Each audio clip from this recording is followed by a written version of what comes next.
saying that this webinar is being recorded. I'll get into the bulk of the presentation here. The slideshow that I'm showing you as well, I have available in PDF format, and you'll be able to get those from me. I'll send out a copy of those for everybody to see.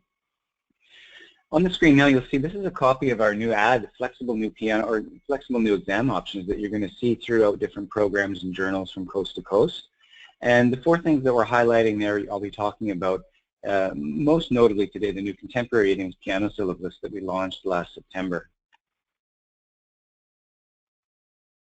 Some of our newer exam features that we have available now that have been out there for a little while are Contemporary Idioms syllabi in piano, voice, and guitar are becoming very popular, more and more all the time. And I'm going to talk about the piano syllabus in more detail today. Flex exams and seasonal exams. The seasonal exams are the ones that you traditionally sign up for that we hold every February, June, and August in different centers. Some centers only have the June session, but there are ones where you have your prescribed time that you show up for in person. Flex exams we started a number of years ago to cater to those students that wanted to do an exam when they were ready, but it didn't quite always line up with the prescribed times or the scheduled times. Most of our Flex exams are done by e-exam over the internet, where we use a piece of software and Skype technology to connect two keyboards remotely so that the examiner and the student are linked, but not geographically in the same place. So whatever the student plays on their keyboard will be heard by the examiner in real time wherever they are in their studio. It's becoming a really good option for students who want to use technology, who maybe don't want to have the pressure of having the examiner in the same room. A lot of people claim that they like that. And we're doing about 20% of our business now of our exams are done by e-exam. Flex exams can also be in person in certain locales where we have an examiner who's at arm's length from the candidate and the student who don't really know them, and they have a free venue available. We can schedule these one-off exams to occur in person as well in certain places. If you're curious about that option, feel free to contact our office anytime to ask. Flex theory exams we started a few years ago, and a lot of people don't know about these yet, but more and more are taking advantage of the fact that we can schedule theory exams whenever the student is ready. It doesn't have to be as part of our seasonal scheduled offerings, but our office can send out PDFs of the theory exam to a proctor that you arrange, and they can print it out and give it to the student and send it back to the office at the conclusion of the exam time. Those are some of our newer exam features. Our newest options, last year we had a few new initiatives that we added to our list. Free irregular list approvals for all pieces including studies. This is for all streams, all instruments, and voice. If you have repertoire in mind in your library or a student has a piece of interest that they want to use, we will approve it to you, or we will approve it for you for free at no cost. Just simply scan the piece and send it to Kelly in our office, and she will have it appraised to you within a day or two and send you back a letter that you can give to the examiner using that piece for whatever list or study that you want on your exam. Studies now, in a sense, become like supplementary pieces. We're not limiting you to the studies in our repertoire books or our studies list from the syllabi. You can use other list pieces or other pieces of a contemporary nature that you find, especially for our classical syllabi. Those still need approval, however. This means that on our classical exams, you can have up to 4 contemporary pieces on a classical exam. Between List C, the 2 studies, and the supplementary piece, all of those can be from our Contemporary Idioms repertoire list, or upon free approval of the pieces outside of our list that you have. Substituting classical skills for contemporary skills on the Contemporary Idioms exam. This is something we started a couple of years ago, and we are continuing just for the time being, and we're going to reevaluate it after this year.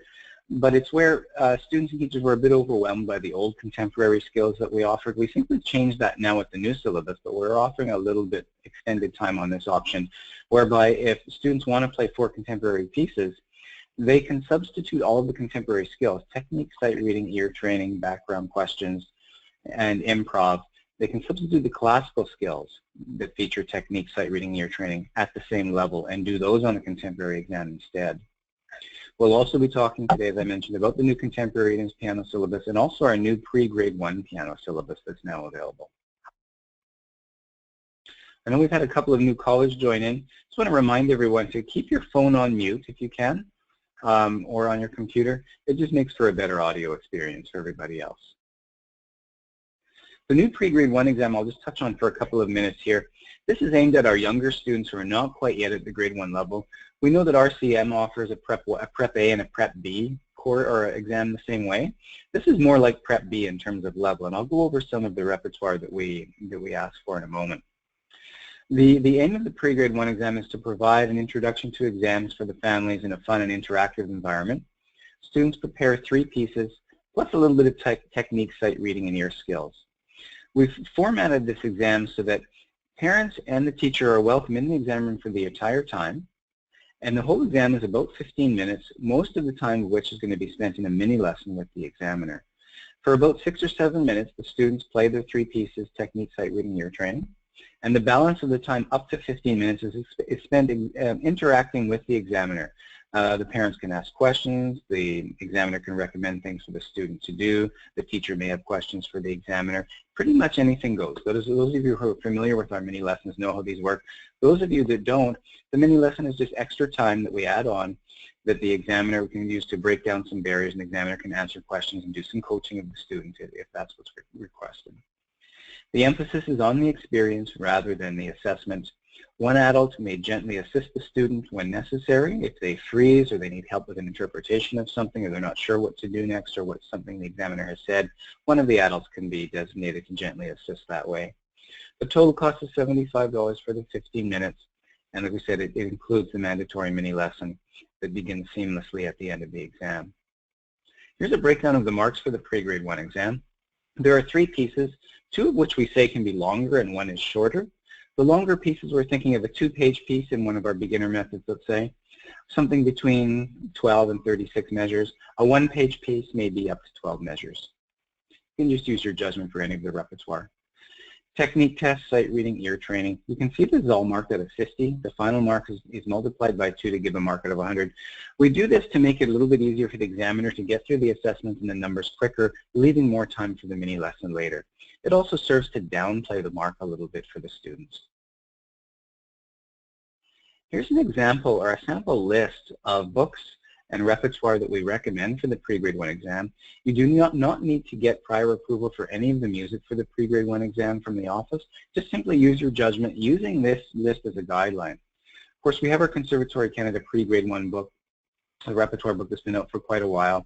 Music for Young Children, Sunbeams 3, Piano Adventures Level 2A or 2B, and you see the others there. As long as your repertoire doesn't have to be from this list, but as long as it fits into that general category of level, right before grade 1. I should mention, if you have questions at any time, feel free to type into the chat window. Those of you that aren't in the chat window or aren't comfortable using it, just simply take your phone off mute, and you can feel free to interrupt me anytime and ask questions. So I'll ask before I go on here, are there any questions as I start off? Anything you've said that you need clarification on at this point? So going forward, we do have a question here from Charlene. So substituting skills for contemporary skills during the contemporary exam, please define skills.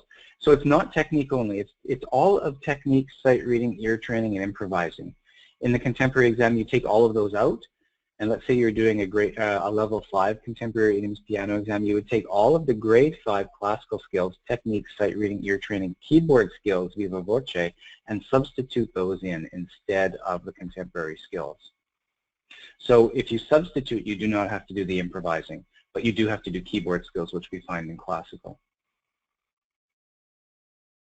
As far as the technique for pre-grade 1, scales of C major, G major, A harmonic minor, only 1 octave, ascending, descending, triads of the same, in any format, solid or broken, or a combination of both, however the student chooses. Rhythm is not really important or stressed at this level for our exam. So triads could be as simple as solid,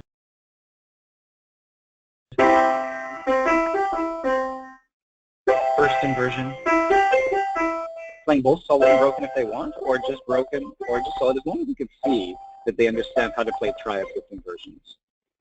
Ear training, clap back a simple rhythm, identify major and minor triads. We have examples of those in the syllabus. For sight reading, we decided to do something a little bit different. Rather than go through a whole piano passage to sight read, which can be quite intimidating for a lot of young students, we decided just to use signpost notes. So what's on the screen is what the examiner will have them present to the student, and they'll point to any one of these 7 notes and ask the student to find that note on the keyboard.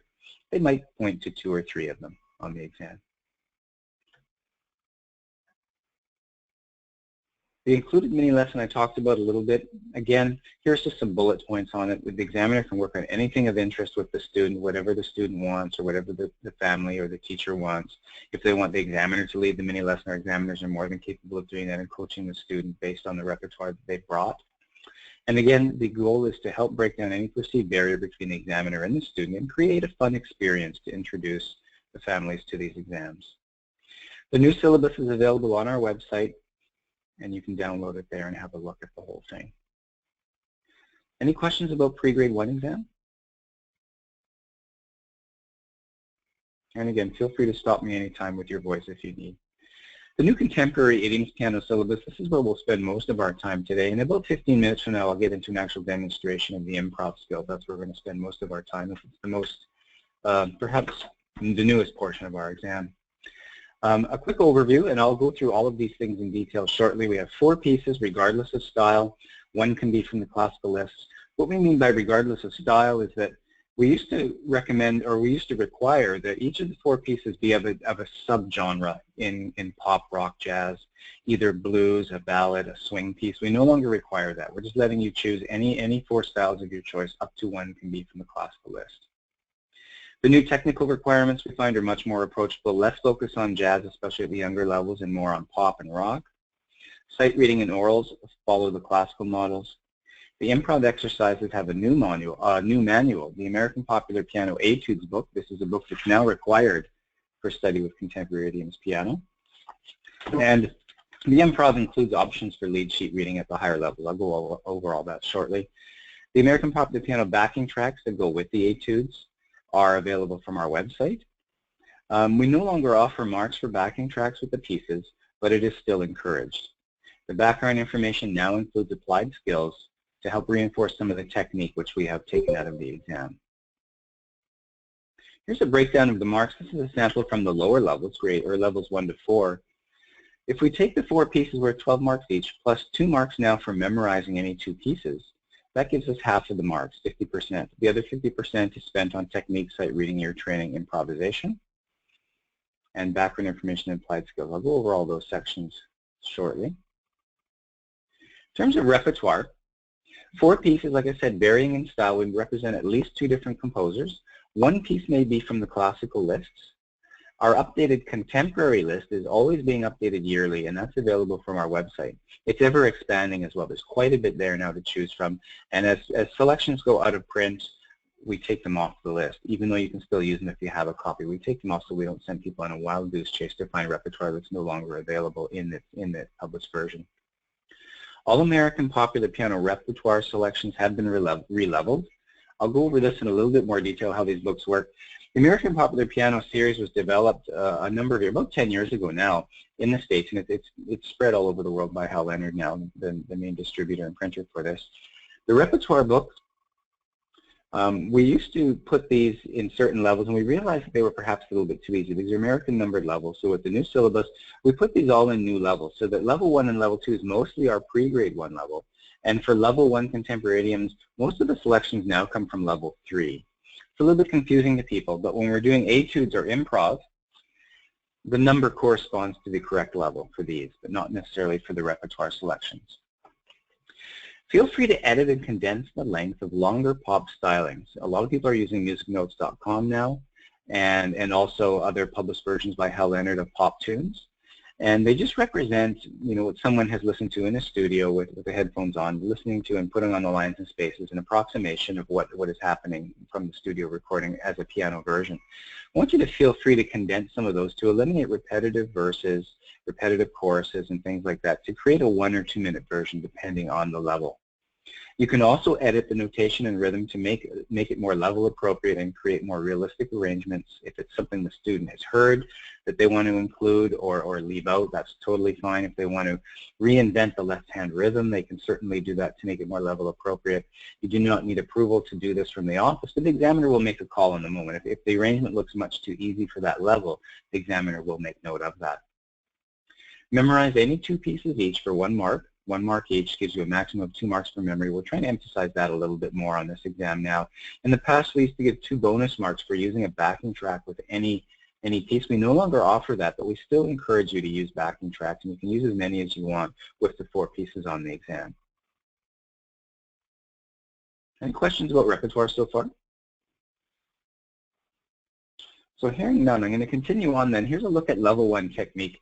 We've got at the technique and tried to simplify this a lot because we found that the old technique that we had in the old contemporary syllabus was a bit daunting for people, very heavy on the modes. Early on here you can see there's very little to do, in fact, only a number of scales. But what we're trying to enforce early on is the connection between the major scale, the major pentatonic scale, the minor pentatonic scale, and the blues scale. I'll just change my camera angle so you can see the keyboard. I'll just demonstrate briefly so you understand the connection that we're after here. Going back to the camera. So we have major scale, and in level 1 we require C major. If we take out 4 and 7, we get major pentatonic. And if we take the same letter names and start that scale on A instead, we get A, C, D, E, G, A, which is A minor pentatonic. In other words, it's like the natural minor scale, but leaving out 2 and 6. Exactly the same letter names as C major pentatonic. Now, if we take that scale and add flat 5 to E flat, we get the A blues. So you'll see some of the choices we made in terms of what scale students learn revolve around this principle and that flow of how things work. Here's a sample from level 4 technique. What we did is after level 1, when we got to level 2 technique, we decided to include scales, chords, arpeggios that included 1 sharp and 1 flat. Level 3 is 2 sharps and 2 flats, and by the time we get to level 4, the technique asked is based on 3 sharps and 3 flats. So we get A major, E flat major, with their accompanying chords and arpeggios. And when it comes to the modes which we start to introduce here, the corresponding modes work with those keys. So A major gives us B Dorian and E Mixolydian. E flat major gives us F Dorian and B flat Mixolydian. I'll just describe or explain that a little bit for those classical teachers that aren't quite sure yet how that exactly works mathematically. I should also mention I myself was a classical pianist and still am. But by using the American Popular Piano Etudes series a number of years ago, I started using that. I started to become familiar with and be able to demystify some of the jazz theory that goes on. Here's one of the basic principles then. We take the C major scale and we play the C major scale starting on D. We call that the Dorian mode, and it's easy to see on the white keys. If we take the same scale and start it on E, that's Phrygian, F is Lydian, Mixolydian, 6th note of the scale is Aeolian, B is Locrian. We can number them, 1, 2, 3, 4, 5, 6, 7, and say that Dorian is 2, Phrygian is 3rd note of the scale, Lydian is 4th note of the scale, etc. Now, if we move to A major, we require A major in level 4, F sharp, C sharp, G sharp. All of the related modes will be played using F sharp, C sharp, G sharp. So if we go to the 2nd note of the scale, which is B, and play the scale of A major starting on B, we get B Dorian. If we go to the 5th note of the scale, E, and still play the A major scale, we get E Mixolydian. So in this syllabus, we promise that all the keys that you will see, or in all the modes, will relate to the key that we're emphasizing, the major key. And that holds true all the way up through. As we add different levels, it isn't until level 8 or even level 7 where we add some extra keys on top of just 2 sharps and 2 flats or 4 sharps and 4 flats or whatever it's going to be. The only thing that doesn't quite fit our pattern are the blues scales. You can see level 4 we have E flat blues. We tried to get the blues scales out of the way and give them in the students' hands quite early on because they see them in the repertoire more and they're working with them in the Etudes improv section, which we'll go over in a little bit. So sometimes that doesn't quite fit our pattern, but we wanted to get across that the link between major pentatonic, minor pentatonic, and how that leads to the blues scale as an example. I'll go over more of that a little bit when I get into the demonstration later. Any questions so far about technique and how that works, or anything I said you need clarification on? Feel free to ask any time. Quite happy to go over this in a little bit more detail if necessary. Hello, Derek. Are you there? Yes. Yes, absolutely. Yeah, Derek, I do have a question. Are there Sure. any resources that are published for teachers in order to learn those relationships that you just said very quickly, which I loved, Mm-hmm. but I need to digest that material as a classically trained person? Yes. What resources are you guys suggesting to be able to implement the technical ideas of modes and movement from, keys to keys and things like that? Right. I hope to publish a little webinar a little webinar tutorial on YouTube later on in the spring. But we have a new website under development. Right now, we have teacher resources in what's called our eSharp Club. And you can join the eSharp Club for a fee, and you get access to all the scales printed out for all of the different levels so that you can actually see what they are. And you can print them off and use them with your students if necessary. There's also a composer, one of our examiners and teachers, Andrew Harbridge, who has books for sale where he's actually got a hard copy publication that he can send out to you for a fee as well, that includes all of these resources, not just the technique, but also examples for sight reading and ear training and lead sheet reading. We have all those resources available online as well through our website, and we're about to migrate those over onto a new website in the coming weeks here and even reduce the fee on that. Right now, I believe the fee is set at $40 to join the eSharp Club. We're hoping to reduce that to $20 in the coming weeks here, so that you could have all of those resources at your fingertips. Okay, thank you. Okay. Thanks very much. No problem. Any other questions? Background information and applied skills. On the classical stream, this is called our viva voce, but in the contemporary idioms, we always called it background information. Now with this new revision of the syllabus, we've added applied skills. Because we've gone through and gutted the technique a little bit, we've added a few of the elements back in without the daunting task of students having to rehearse 4-octave scales, hands together, everything. In addition to title, composer, arranger, and key, which students must know of each of their pieces by memory, they have to be able to identify signs and markings and be able to explain them on the score as they appear. We also have these other exercises, one of which in level 4 is chord creation. Students have to be able to play any major or minor triad starting on any key and be able to convert any of those triads to major or dominant sevenths. Dominant seventh or minor seventh, sorry. So the examiner may ask, play E flat major triad. Now play E flat 7. Or play the G minor triad. Now play G minor 7. So it's helpful for students to be able to play all major triads chromatically, going up the scale, all 12, and then all minor triads as well. And then over time, you can coach them to add the minor seventh on top to create those seventh chords.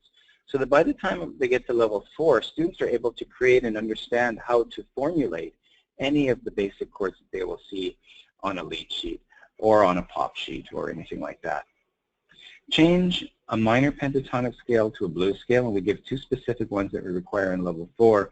So for example, if a student was asked to play C minor pentatonic, we would teach them that it's related to E flat major, move it down a third and we get C minor pentatonic, and then play the C blues scale as well, just adding flat 5. Students can do it with a combination of 2 hands. They can do it with 1 hand. They can do it with even 1 finger if they really wanted to. Ascending is fine. That's all the examiner needs to see, is that the student understands and knows how to create these scales and chords. Students should also be able to comment on the style of the piece. So for example, if a student had a ragtime piece, I always use this as an example. Students at level 4 should be able to say, ragtime is a jazz form that was really popular in early 1900s. Scott Joplin is a representative composer. The 8th notes are not swung, but they're straight, and it's an unhurried tempo. Students in level 7 should be able to elaborate a little bit more, maybe say something about Scott Joplin, maybe nail it down that 1910 to 1915 is when ragtime was really popular. And back then you would hear ragtime on player pianos in saloons, for example. That's the kind of detail we're looking for full marks on background information and applied skills. Any questions about this section? Very quiet group today. Sight reading and ear training really follow the classical models a little bit more closely than our previous revisions of this syllabus. Clapping using contemporary rhythms, piano passage similar to the classical stream, and again we have many examples on our eSharp Club of those. And for ear training, there's only really 3 things to do, except for levels 2 and 3 where there are 4 things to do. Clapback, chord recognition, identifying chord tones, interval identification. In levels 3 and up, it's just simply playback, chord recognition, and interval identification. Chord tones is the extra thing that we have in the early levels only. The new improvisation requirement using American Popular Piano Etudes, this is the thing that perhaps is a little bit more confusing, so I'll explain here in quite a bit of detail now over the next half hour. This is the Repertoire Book of American Popular Piano, and the idea when this series was put together by Scott McBride-Smith and Chris Norton was that this would serve as the foundation. Students would learn how to play a piece first in a rather traditional kind of way. This book, again, the levels don't match up with our contemporary Idioms repertoire lists, because there are American levels and their pieces are generally quite a bit easier, 1 or 2 levels ahead of where we need to be.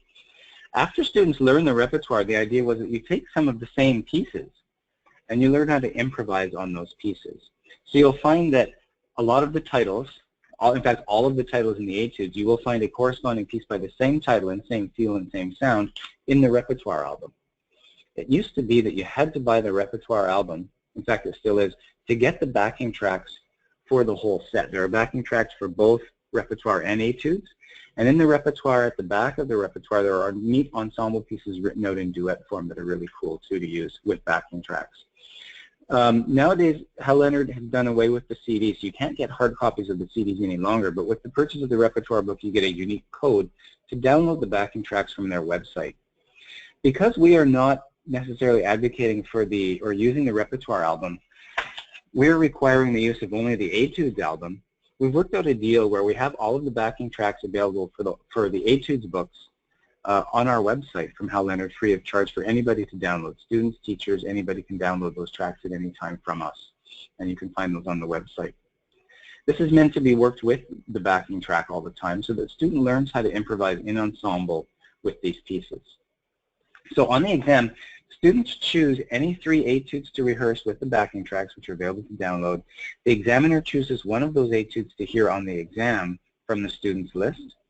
The student is given music from one of the modules, and I'll show you how that works in a minute because that's a bit confusing, to use as a guide, and the student improvises freely using both hands together, the backing track playing provided by the examiner.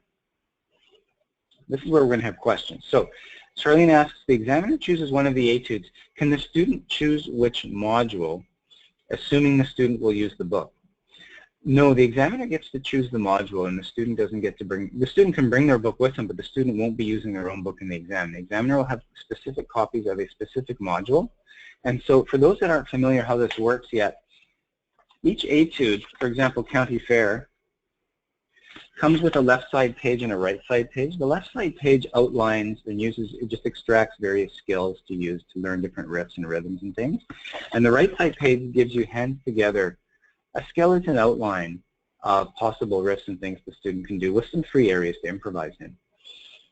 And for County Fair, for each etude, there are 4 modules of the same thing. So Module 2 has a whole different set of riffs and rhythms to choose from with slightly different arrangements of the tune between the hands to use and use as possible guidelines. There are 4 modules of this, and so by giving the examiner the choice over which module to use, we reinforce the idea that students have to learn to improvise. They're not going to necessarily pre-script anything or choose something that's written out. And I'll go over that as I go into the demonstration. The thing that we wanted to get across first is this is a sound before sight method of teaching students. And they will actually, by shutting down their eyes quite a bit from what they're used to, and learning to open their ears by playing with the backing track and learning a little bit or quite a bit off the page, they're going to learn to use their ears more effectively and become really good improvisers. Scott McBride-Smith, the editor of the series, he often refers to an interesting study that was done years ago in the US whereby professional musicians were surveyed and asked to rank the most important skills that professional musicians need to survive. And at the very top of the list was the ability to improvise and play by ear. Number 7 was the ability to read music. This is one thing that we're trying to capitalize on here with contemporary idioms, and in giving this, we realize it's quite a departure for most people, but I'll go through step by step how I approach this. Any other questions before I go on? with some demonstration. I'll go into lead sheet reading later, but what I'm going to do is I'm going to pull up on the screen something a little different here. Let me give you a look at this first module of County Fair. This is from level 1, and this is what students will see in the book. Actually, not quite. Let's go to here. Just have to make sure I have the right one here. Yeah, this is the right one. This is module 1 for County Fair. You can see in the top right, students are given a set note to improvise from, and assuming that we have a treble clef there, it's C, D, E, F, G. A C scale, or a C pentascale is emphasized as notes to use. And the left hand is written out completely in a very simple half note pattern, little walking bass. I usually have the music when I use this up there for myself, not so much for the student. And what I want to do first of all is teach them hands separately how each of these parts work, most of the time with the backing track playing. And I'll demonstrate this in detail so you can see how I go about it. I may teach them by rote. Some of them that are really good readers, I may teach them to read right off the bat, to read from the score. But I disregard the right hand at the beginning because there's so much for them to absorb at the beginning. Actually, do we have another question here? No, okay. So I'll go on here. So what I'm going to show you is after teaching them in whatever method you deem appropriate, left hand by itself with the backing track to County Fair playing in the background. I'm just going to change my audio so you can hear how these work. It's not perfect audio, but if I use my speakerphone, I can give you a better mix of the backing track with what I'm playing. And I'll always try to give you a visual of what I'm doing up here on the screen as well. So this is County Fair, left hand alone with backing track playing.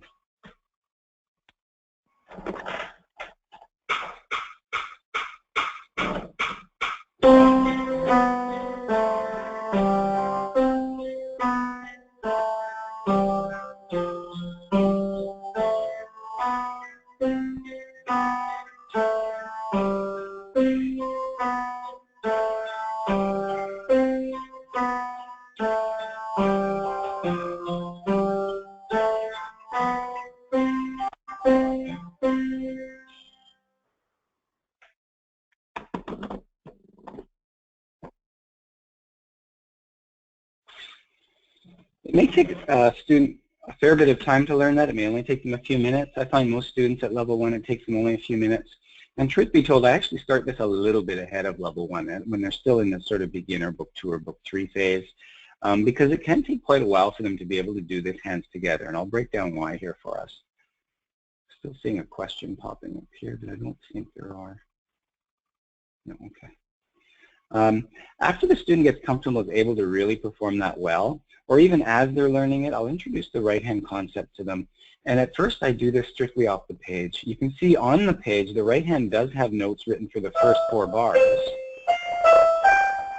That is just simply a suggested riff. And the next 4 bars the student is free to improvise in their own arrangement however they hear using those 5 keys with a repeat back to the beginning. So in learning the left hand, it's good because it gets them really counting in half notes cleanly. It gets them to understand how the repeat works and get this pattern, basic pattern down. With the right hand, it's more of a free exercise. So often I'll put on the backing track and just get them to improvise. The beginner method I use, which is Hal Leonard, lends itself to that. There's quite a bit of that kind of improv already, especially through the level 3 in that book. So they're quite familiar with it already, but for those that aren't, that are parachuting into this, it can be a little difficult, especially for linear thinkers, to break into the idea of not using anything from the score and creating ideas out of their own mind from scratch to a backing track. Here's something that might happen, or I'd be very happy if it happened the first time if a student tried this, where I put on the backing track and just simply ask them to improvise along with it without any guidance or thought.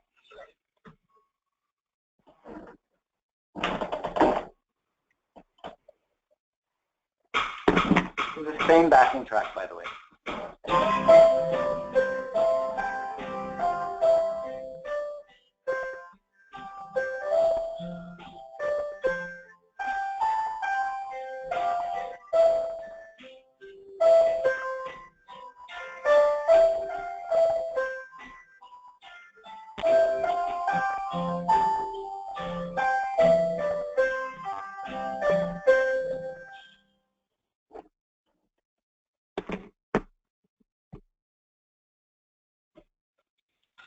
If a student did that the first time, I'd be absolutely thrilled, but it usually takes quite a while to get that kind of sense of phrasing and timing and things like that going with the backing track, and even just the courage to go through and try and experiment. You can see there I even added the A above the C, D, E, F, G. They can truthfully use any white key they want. If they start using black keys, might not sound that good, but I still encourage them if they want to do that, they can try it. It's all about experimenting and perhaps even learning by trial and error what's right. It's almost like creating one of these learning environments where a student is just free to create and explore on their own. Sometimes to get a student to do that, they may be frozen or not quite sure how to proceed. So I may play 2 bars in advance and have them answer back 2 bars, playing 2 bars back and forth, and I'm playing up an octave higher than them. That kind of thing gets them into it. Or sometimes I throw them over on one of my keyboards. I have a couple of keyboards in my studio here, and I'll put on a saxophone sound or some kind of other sound that they like and get them to improvise with that other sound. It gives them the idea of really what a solo line does and gets them away from the keyboard and understanding that this is maybe a little bit different or quite a bit different than something else or the other exercises that we do and study. After some time, when they really have a good grounding on the left hand, I'll get them to try this hands together. It may be fairly soon. It may take a month or even 2 in some cases. Depends how well their brain is wired to do this. But I get them to focus on the left hand, whether they've learned it by rote or if they've learned it off the page, that's fine. I get them to focus on putting most of their energy mentally into getting the left hand correct. And whatever energy is left in their brain, I often say RAM memory in their brain, whatever energy is left over, to include some improv notes in the right hand. I'll give you an idea of how this often sounds at first when a student first tries to do this hands together. Again, all of this is using the same backing track, still on Module 1.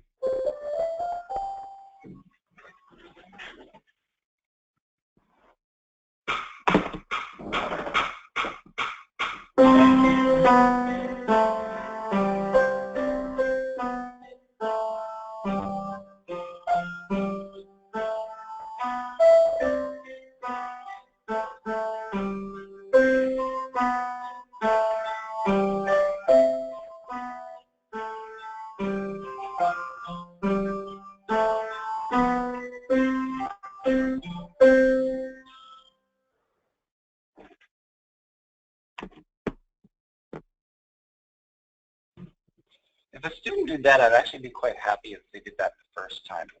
It means that their brain is wired up enough. Some of them actually can't get a single note out. They're so focused on the left hand, or it's too much of a risk for some of them to try the right hand. I just keep trying week after week. And the other truth in this is that I often don't give students these books right away. It's something we do as part of the lesson when they're beginners, when they're younger, before level 1. And week by week, it's amazing, even without practicing in between, what they're able to accomplish each week as they get a little bit more daring about it. Eventually, they are able to do this hands together, and I usually start with this first etude in this book because it's a really clean, simple, non-convoluted example to get them to wire their brains in a way that allows them to go hands together with it. So we have a question here from Richard. Is it okay to teach the students to use 3 and 7s in the left hand in place of the provided left hand? It is okay, but I'm going to get to a level 2 example shortly where it actually dives into that for the first time, and that becomes more the foundation of a lot of the chords that they do.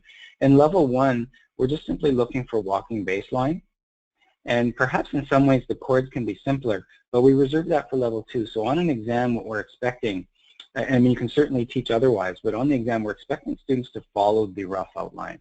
And I'll show you some of the liberties that they can take with this as they go. That's a good question, though. We're going to get into that shortly. Charlene asks, the improv section rhythm is different for each module. Do they have to play the rhythm exactly what is written, or is it just suggested as an example? Those are simply suggested as an example, absolutely. I'm going to go on here, and I'll pull up on the screen Module 4 from County Fair. This is what it looks like. You can see the left-hand outline is very similar, but there are some double bounces on beat 1 on the A's. The right-hand ideas are different. But let's say a student got onto the exam, they prepared County Fair as one of their 3 etudes, and the examiner put Module 4 in front of them. They don't have to play Module 4. That's just there so they understand and remember, trigger their memory, almost like a skeleton or a chord chart, so they understand what the left hand did if they need it, and they understand that the right hand is just simply free because they've been coached that way. So here's an example, same backing track still the examiner will provide, and this is something that would be totally acceptable on the exam if they were given Module 4, or any module for that example, or for that matter. So making sure you can see my whole screen.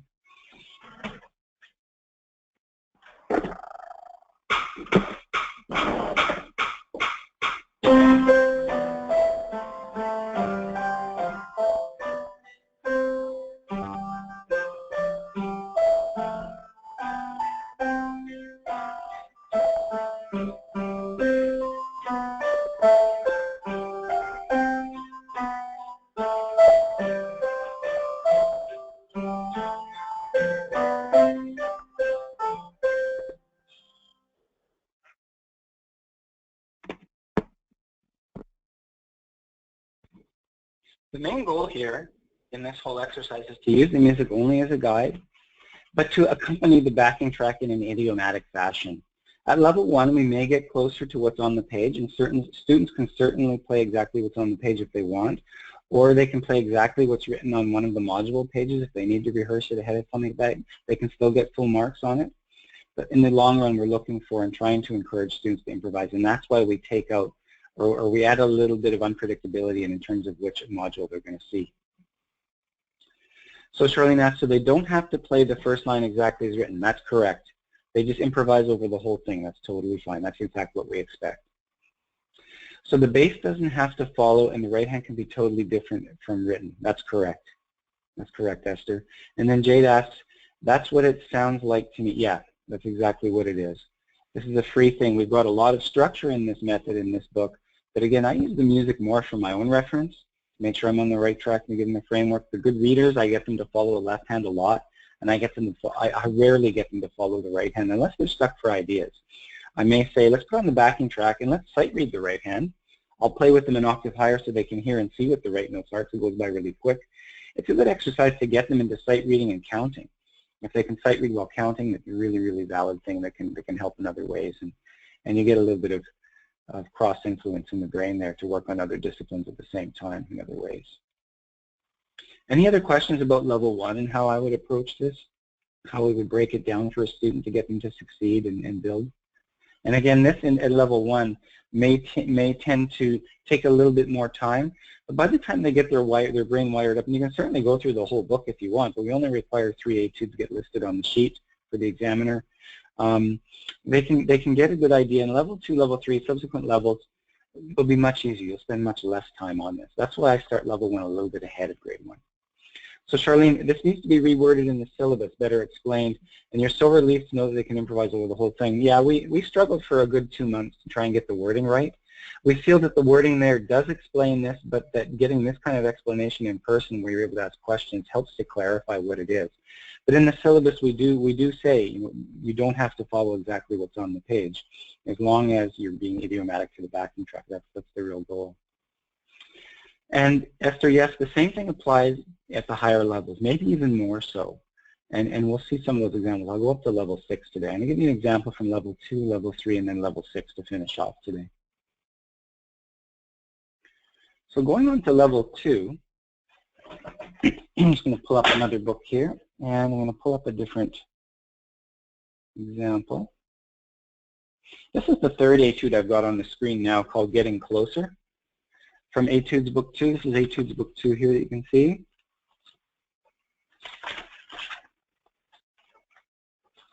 Module 1, Getting Closer. When you look at the backing tracks on our website, or even on Hal Leonard's website, I believe, they actually call this In Charge. The wrong title is listed there. In the books, it's called Getting Closer, and In Charge is the right backing track for Getting Closer. We get in the left hand what Richard was referring to, using 3 and 7 of the chord. And the classical musicians have a hard time with this, and even me when I first started, I didn't have any idea, but I realized these are what we call rootless voicings, or some people call them shell voicings. And that is, in the left hand we get a tritone, which is actually a G7 chord. And I'm going to put up on my, I'm going to give you a different angle for those that need to see this and understand it. This tritone in the left hand, the root of it is G, and that's what the chord looks like. We take up the root in the 5th because in keyboard playing, what they're going to learn right from near the beginning here, without us really having to explain it to them, is what good comping and what good keyboard players do in jazz. And that is to play a really slick voice leading, moving a little by little, using notes that don't include the root, which is usually because there's a bass player that already has the root. And we take out the 5th. The 5th is less important. And reinvert this, and we get G7. 4 bars of G7. We go down a semitone. We get C7. It's tritone. Derived from this, C, E, G, B flat. Take out the root in the 5th because we don't need them. Someone else has got them. And then we get what classical musicians may call the 4 chord. And in jazz we call C7. Back to G7. In bar 9 we go up a semitone. This tritone is D7, again, doesn't include the root. That's where it is. Take out the important notes, and we're left with something that's a tritone. It's a bit ambiguous. It's easy to improvise off of more notes in the right hand, or the solo line will sound better with that. G7, back to G7. So 12-bar blues pattern. This is the first time we see it in this series, and this is what we expect students to do. Again, though, just in different rhythms.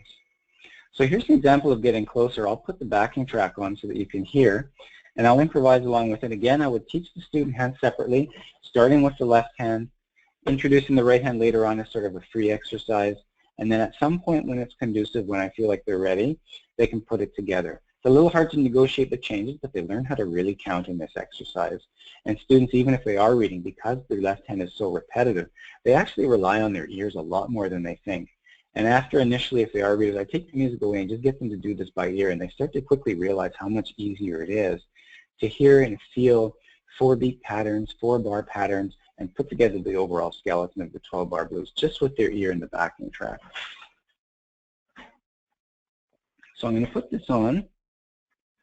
I'll skip to the final step where I get them putting hands together, and I'll keep this pretty simple. But again, let's assume on an exam a student gets this to work from this module that I've got on the screen. I'll give an example of what's allowable. I'm not going to follow the rhythms that are on the page. I'm not going to follow the right-hand ideas really at all. And the left hand I'm going to change to create something that's interesting with the backing track that would give them full marks on an exam.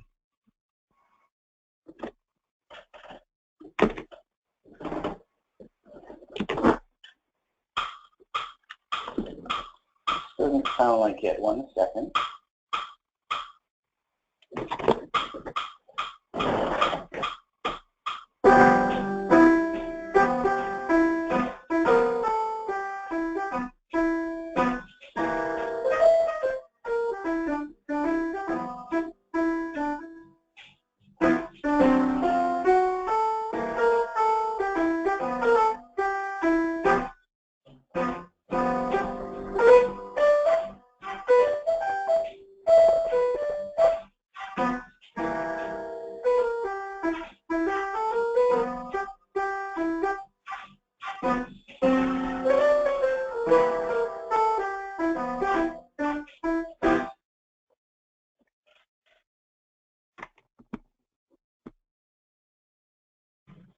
A student doesn't have to come up with something that good or that complicated to get full marks. They can follow more what's on the page if they're comfortable doing that.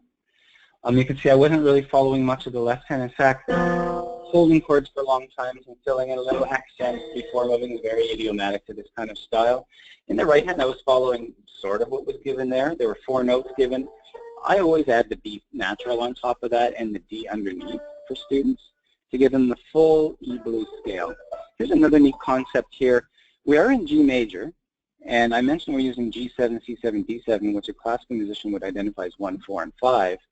In G major, however, the right hand, the solo line, if we're in G in a blues style, would generally use E blues, or the relative minor of that scale, and its blues scale to improvise off of.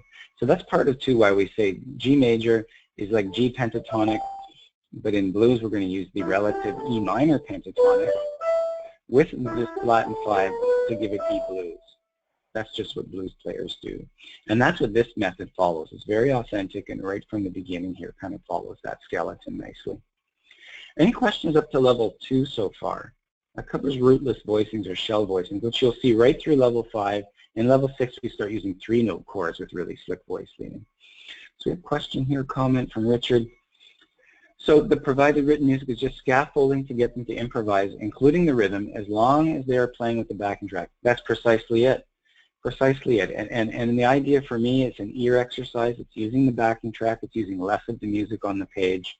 It's given there as a scaffolding, a skeleton, eventually leading them into chord chart reading, or being able to use a chord chart. Any other questions so far? I'm going to go on to level 3. Oh, level 3 is Spider Blues. This is the last etude in book 3, Spider Blues. And again, it's much the same. There are other things other than, I keep showing you 12-bar blues patterns. So this is another one in F blues. And I show it to you because it's quite catchy. But there are many other styles. There are all sorts of neat ballads in these books, and little pop tunes, rock examples, you name it, it's in there. And they cover a lot of these different styles. So if there's, in book 3, I believe we still have 6 or 7 or 8 etudes. There's plenty for students to choose if they can just choose their best 3 that they like to work from. Priscilla, before I do this, just wondering if anyone has their phone unmuted. There's been a loss of quality of the audio. You know what that, no, it's still, I don't hear any excess noise myself.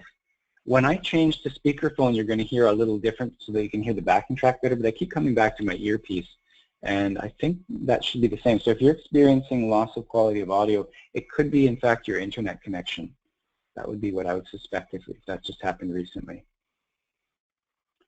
So level 3, this is Spider Blues. I'm going to put on the backing track here for you, and I'll play along giving you the demonstration. Again, even at this level, especially students parachuting in, and by parachuting I mean they haven't had any exposure, but they're at a higher level, they've done classical exams or maybe no exams at all, and they're at an honest level 3. To come in and start doing this is still quite doable, but I would have to break it down for them hands separately. And even students coming at level 1, level 2, if we're going to play Spider Blues, we would go through this left hand first. Maybe I'll just show you, just for those that need consolidation of this. The rootless voicings here, we get F7, bar 5, B flat 7, which is like the 4 chord, back to tonic. Bar 9, we get 5-7 or C7, derived from this. Take out the root in the 5th. 1 bar of 4-7, derived from that, B flat, B, F, A flat, leave out root and 5th. Back to F7 at the end, derived from that. And again, the idea is that they're moving by semitone. Really, really slick voicing. So here's Spider Blues. I'll give it to you with the backing track.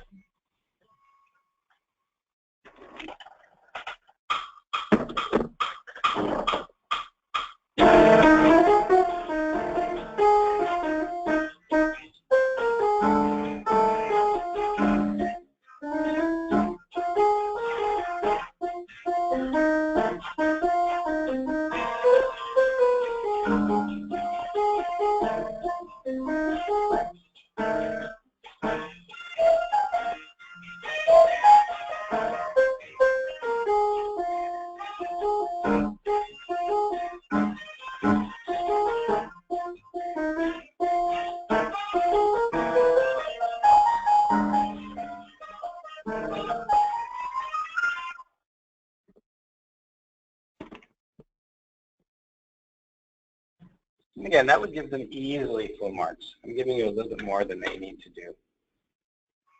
Okay, so Charlene asks, we wish the composer could have written the chord changes in G7, C7, D7. And this would aid in teaching the lead sheet reading.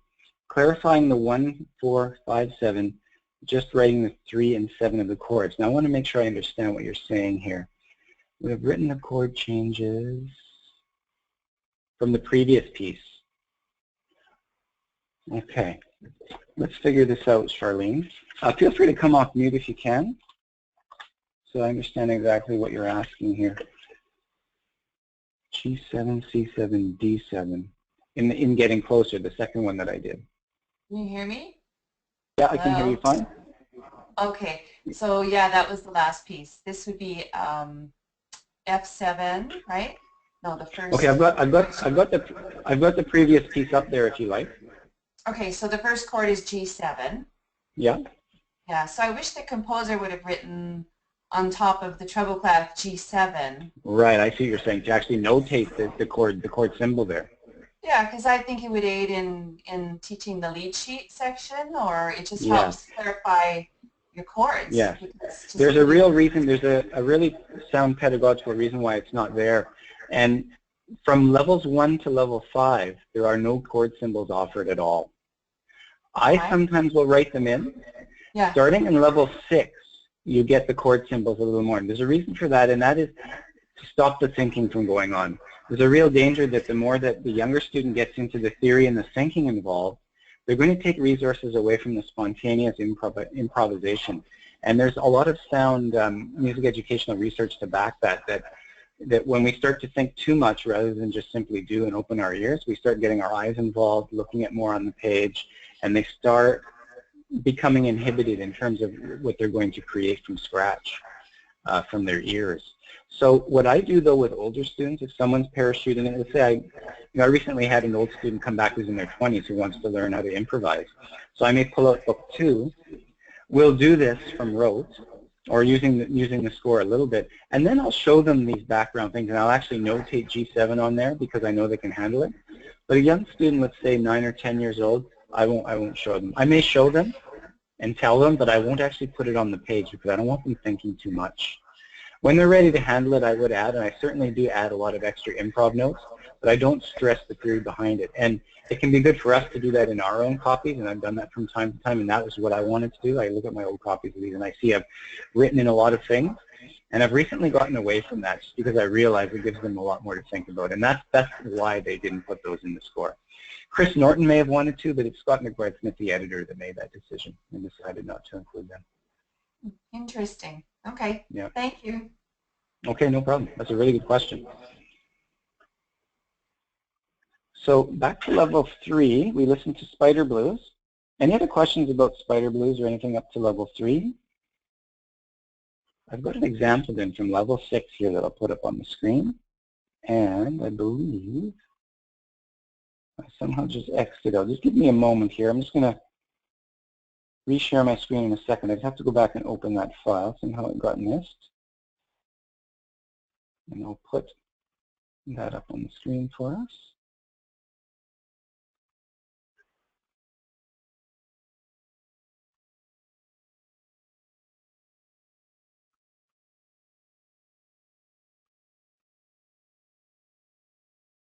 Okay, here it comes now. To the stars. This is from one of the later etudes in Book 6. Starting in Book 6, there were only 3 modules instead of 4. Up until this point, you have 4 modules to go through. And the other thing that keeps coming up too is, and I find this amounts to, by the 3rd module of the same thing, it's kind of, well, how do we use this now? If we're not using what's on the page, do we really need to learn all 4 modules? And a lot of teachers feel compelled to learn all 4 modules because you don't know which module the student's going to see on the exam.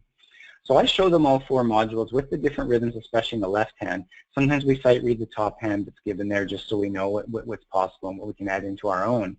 But that can get a little bit tedious. So sometimes in the book I jump around. After 2 modules, I'll go to a different etude and revisit that original etude later. Or if we're going to do it on the exam, it's 1 to 3, we're going to do an exam close to them, I'll show the module 4 and we'll go through it.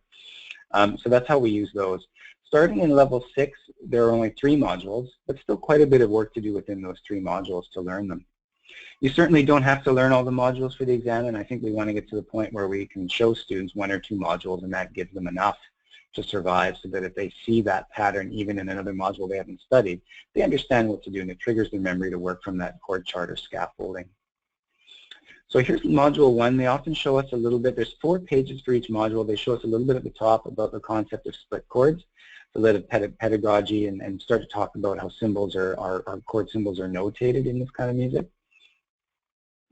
I usually don't spend too much time on these first couple of pages myself on the skill building pages. They're really good to use, but I just find modern students don't have time to spend on them. I can show them the same information straight from the 3rd page. Here's the 2nd page, which goes over the right hand, giving them little risks they can try, giving them a little bit more theory now behind it so they can think their way through this as they need to. But I usually jump right to the 3rd page, section B. This is the one they'd actually see on the exam, the module that we would use starting at level 6, where they're given 2 sets of notes to improvise from because there is a modulation there at bar 11. And they're given these left hand chords with very few chord symbols. Module 2 adds more chord symbols. Module 3 adds all chord symbols. So there actually is a place for them to see that. If we look at the beginning, it can be a little bit confusing. We get A, C sharp, D in the left hand. When I first looked at this series, I actually jumped in right at level 6. I had a bunch of high school students, or a few high school students coming to the studio that wanted to play stage band. And so I pulled out this series I had just gotten, and we dove into level 6. And boy, it took me quite a while to kind of navigate and figure out what was going on here. After a while and some investigation, they labeled it later, but I was able to figure out this is B minor 9. And I'll put it up on the screen. It gets quite convoluted, but again, if you're jumping in at level 1 with a cohort of students and bring them up by level 6, we start to catch on and understand where these left-hand voicings are coming from. B minor with the 7th added, and also, sharp 9, the 9 as a C sharp. We take out the root because it's the most important note. The keyboard player doesn't need it. Somebody else will have it. Take out the 5th as well because it's not as important. We're left with D, A, C sharp. And if we revoice it, bringing the D up to the top, we get something that's very close to the E chord that they want to use. And some of the other triads later on all move very slick and very close like that. So I'd show the student again, still breaking this down hand separately, playing left hand by itself with the backing track, gets them to count to fours, gets them to think about the overall structure and where these chords are and how they relate to each other, so that the left hand's becoming well formed. And then I'll put on the backing track with your right hand by itself. This is in B minor. And we're using B minor pentatonic here basically, with a little mixolydian, I believe that is. G mixolydian at the modulation in bar 11. And then after, when they're ready, I put it hands together. I'll just give you a taste of what I would do hands together with this one and how it sounds with the backing track. Just going to grab my score here so it's easier for me to follow. And I'll take your questions about level 6 right after that. I'll give you an overhead view so you can follow along.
That's just a little example of how that can look. And again, I'm not a jazz pianist. I'm just experimenting and trying not to think too much. I'm just letting my mind go. I'm not always playing notes from the set, but I'm encouraging myself to improvise and try and experiment, probably a better word. Experiment with other pitches that might sound good.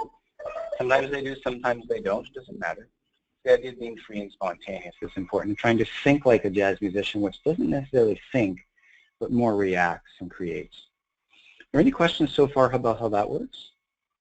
Improvising by the time we get to level 6. Level 7 and 8 are very similar in this, but this is the point where they sort of depart from what we did before.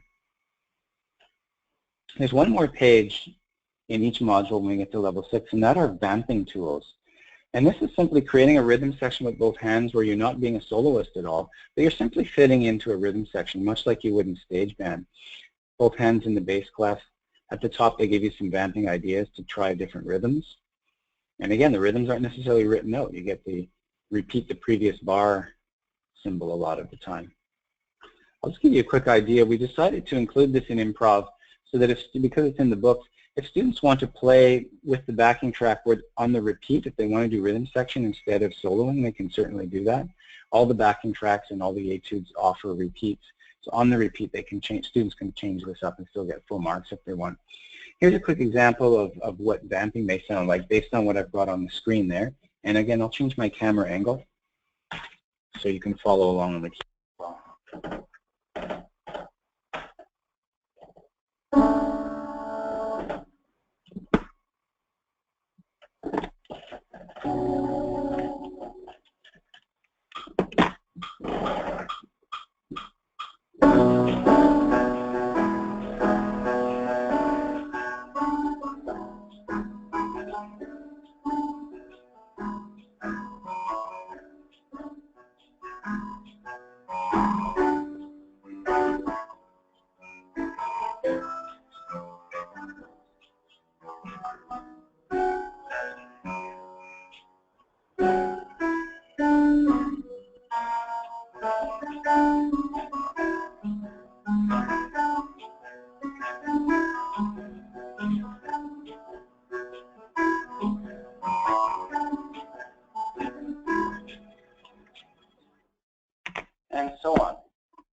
vamping, enough covered from level 6 and up. A couple of questions about this then.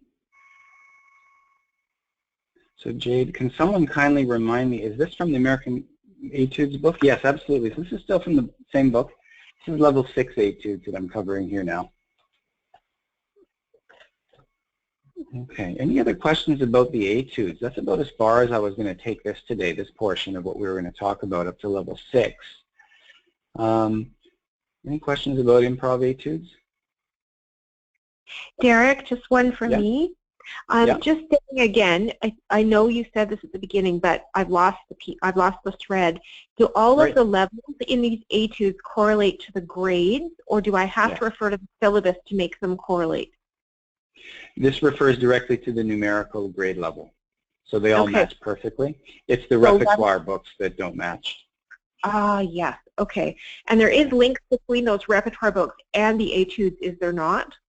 There is, so that all of the Etudes have the corresponding repertoire piece that's built on the same language, it's built on the same sound, same backing. The backing tracks are slightly different sometimes, but the overall feel and notation is pretty much the same. So we learn how to play the piece in the repertoire as written, and then we learn how to improvise on that piece later. Okay, and one last thing, how many levels are there in this American Popular series? 8 levels. So that goes with our 8 levels of improv requirements up to level 8. In level 9 and level 10 contemporary idioms, we revert back to what we had in our previous syllabus, whereby students just can create their own free improv with their own backing tracks that they find or create. Okay. Thank you. Okay, no problem. Any other questions? I'm going to go back to my presentation here at this point. And we'll go on to a little bit about lead sheet reading. There's a little bit to cover here, because this can be quite mysterious for people that aren't used to it. So this example I have on the screen right now is an example of what you'd see at level 4. In level 4, we have everything with 3 sharps and 3 flats. So now you're only expected to learn to read lead sheets based in E flat and A flat major. That's it, no minor keys.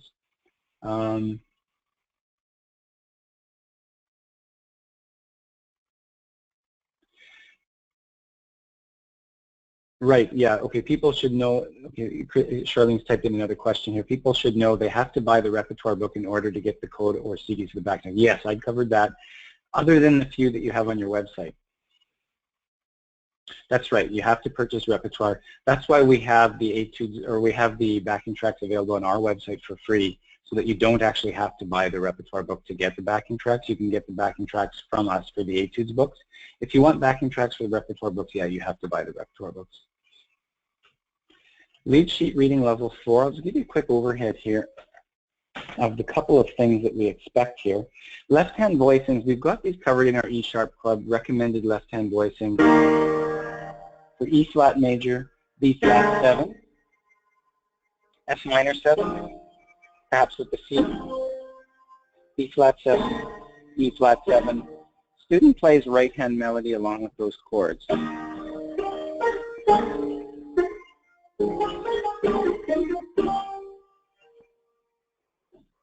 That's what we'd expect there for lead sheet reading. Again, only 2 keys to practice, lots of examples available on the E Sharp Club.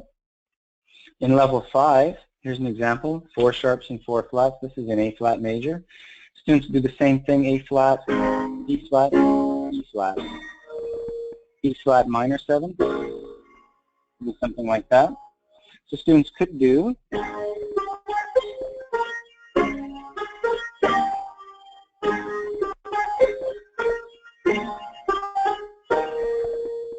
and if they wanted, though, if they say they're transplanted from the classical stream and they want to do it differently, we give you the latitude here to voice this in keyboard style, so the chords are in the right hand, single notes in the left hand.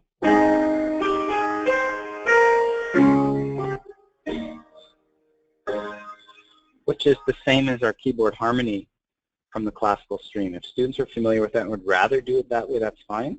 They can play the chords in any way they want. If they want to play octaves in the left hand, they can. As long as we're always hearing melody on top as the top voice. That's what we recommend for those. By this time, students may be getting a little bit tired of lead sheet reading on the exam, so we give you other options. And the other options work like this. Instead of lead sheet, sight reading a lead sheet example, which we have examples from in the E-sharp Club, you could also do, instead, a 12-bar blues of your choice in any key with comping chords in the left hand and solo line, providing your own backing track. Or if you don't have a backing track, you can just simply do it without. And then the third choice from level 5 and up is to create your own composition. A student can create an original composition in any key and time signature of their choice, as long as they provide either a chord chart or a lead sheet or a score completely written out to give the examiner to show what they are doing. Maximum time allowed is 1 minute for levels 5 and 6, 2 minutes for levels 7, 8, and up. Are there any questions then about lead sheet reading?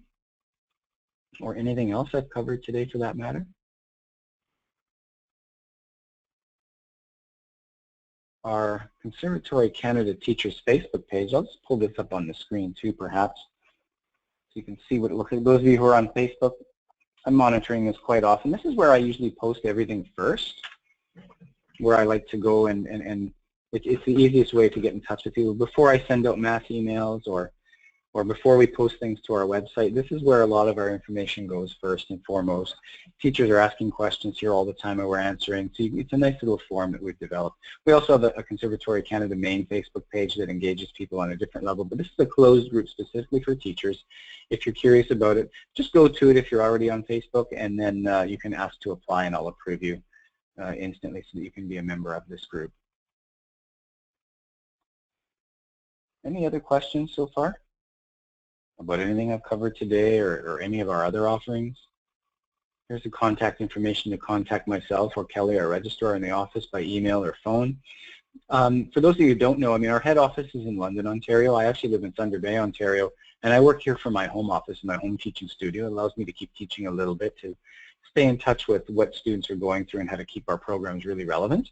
But that's my only phone line there. It's my cell number. If you ever need to text or call, feel free to do that, or email me anytime your questions if you're curious about anything or want to go over it in a little bit more detail. Some of the things I've covered today. I will also send out the notes from the slideshow in a PDF to all of you so that you've got a copy of those too. And I'm making a pretty good recording of this webinar. I don't think the audio quality will be quite as good as I mentioned as when we're listening to it live right now, but it'll be a good reference point. And in the long run here in the next couple of months, I'm going to record some of these segments into little tutorials and make them available from our new website that's forthcoming. And again, if anyone has a question right now, I'll stay on the line here for a few more minutes yet. Otherwise, thanks for joining today, and hope that you found this informative and useful, and you'll be able to use this in your studio. Upcoming, we're committing to revising a lot of our other offerings, especially our classical syllabi for piano, violin, voice. We're going to be revising those over the next academic year for launch in 2018, the fall. We hope to have a new theory program forthcoming as well. Okay, thanks everyone. These are great questions today and great feedback. Thanks for your feedback.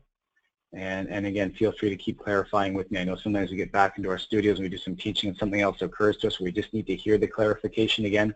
I don't mind in the slightest. I realize this is really new stuff, contemporary idioms for a lot of you, and we're quite happy to answer the questions anytime. So thanks for joining. If you want to come off mute and ask your question orally, feel free. I'll stay on the line for a few more minutes as people are signing off. This is a video of the keyboard couldn't keep up. Yeah, okay, Richard, I understand. I've got a really high-speed internet connection here that I'm using, so I'm uploading quite quickly at about 8 megabits per second, which is plenty of speed to upload, but it depends on the download speed that you have in your environment as well, and sometimes, you know, how your local internet connection is working. We realize that for some people that may be compromised from time to time. You may find a smoother listening experience if you need to see something in the replay of this, which I'll try and make available to anyone who wants it. The E-sharp Club price, we're going to get into the $20 price pretty soon. I would say sometime in March you'll see that drop.